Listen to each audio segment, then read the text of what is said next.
Made it down to North Carolina. This is Keith's man cave, his work from home technical support for his company. And so he's doing his thing and we're working on that white GMC Canyon. We got all the tools, we're gonna fix some brake lines and program a new engine computer. Keith said he's gonna do it right from his seat right here, right? That's it. Yep. So remote programming. Just like we do at work. So we're gonna remote program a truck that's about 50 feet away. that's it. All right, well, we'll get to it. So under the truck, yeah, it's a typical Northeast vehicle. For 2005, this isn't bad at all. So what happened was this brake line actually looks mint until you get to the very end and it's not coated, and it broke off basically right from this brake hose. So almost no parts required. I think I'm going to cut this off, reflare it, take this fitting out, put a new fitting on, and the hose still looks usable because I think Keith got a new one, but we'll if we can't find it, we'll just reuse this one, and then we have to bleed the brakes. So hopefully we can crack those bleeders loose, and at least this truck should get brakes. So this repair is basically no parts required except for a fitting. So cut the line off, got the fitting out of the hose. That came out with 2 vice grips. It was a little tight. So now we're just making a double flare on the existing line after stripping back some of the black coating. So I think this is going to turn out pretty neat, and the last maybe hard part is going to be cracking those leaders loose. I think we'll get there. By the way, this flaring kit, I remember I got it back, I think in the early 2000s at AutoZone. It was like 25 bucks. I've made literally hundreds of flares with this thing, and it is awesome. It fits in anywhere, unlike those fancy hydraulic tools, and it gets the job done. No problems. So the double flare requires 2 steps. First one is with the adapter. You kind of start flaring the line, and then with the cone, you fold the line over itself.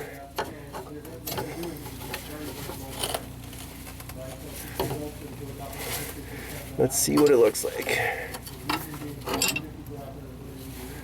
I think that should do just fine. So we'll get this off of here.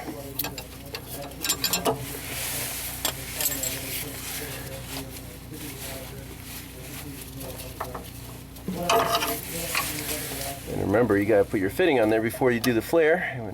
Didn't forget that. So there's our OEM flared line, which will go right into the existing hose through the existing bracket. I think it'll work. So for these bleeders, before even trying to crack them loose, I like to heat them up with a torch. Nice and toasty.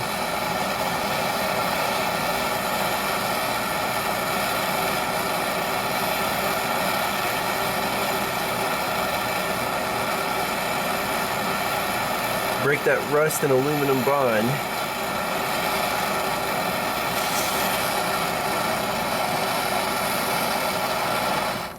And then you can spray it with just a little bit of water.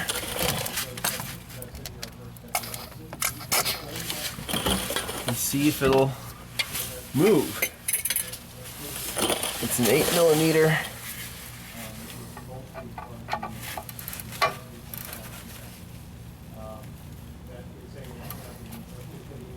I think I felt it move. Back the other way.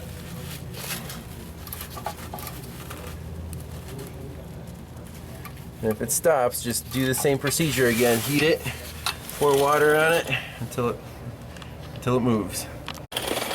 So we have success with the left rear bleed nipple. Got that one loose, but the right rear does not have any more hex left on it to grab onto.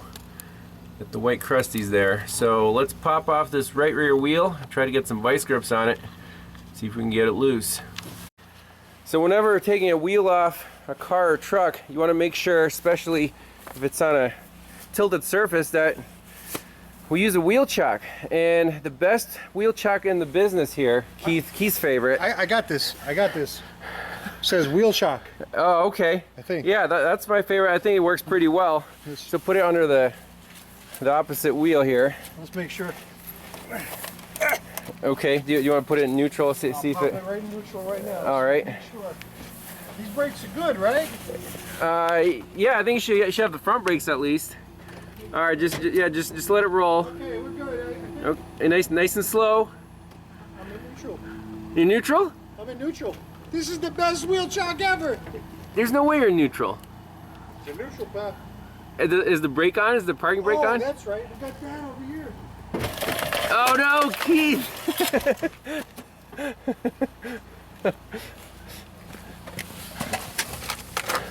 Well, nothing's perfect, I guess.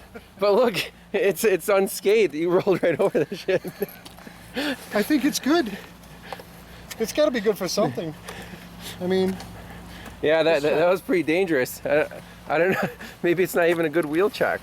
This thing is real. Does the button still work? The button works. There's nothing wrong with it. The magic button on the cucumber. This thing is fantastic, although it does a lousy job as a wheel chock. Oh man, I don't know. You want to keep it? No, we'll make too many viewers upset. All right. We'll recycle it. It's better. Yeah, we already did a scientific review. That was just a practical application.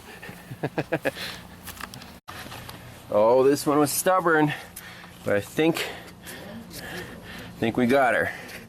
Torch and cool, and there's not much left of it because the vice grips chewed it up, but it was just enough to loosen it up, and I think now we're home free, so we'll just replace this bleeder nipple. I brought some spares. We should be in good shape. Well, the truck, I thought it was done. Led the brakes, everything's great. And then step on the brake pedal and it sinks to the floor. And it makes a hissing sound. And we got a puddle of brake fluid up here. Da da da. We got another blown brake line up front, also going to the rear axle. And that's one spot I was kind of suspicious of. Right there, where that coating stops. It kind of traps the moisture. Boom.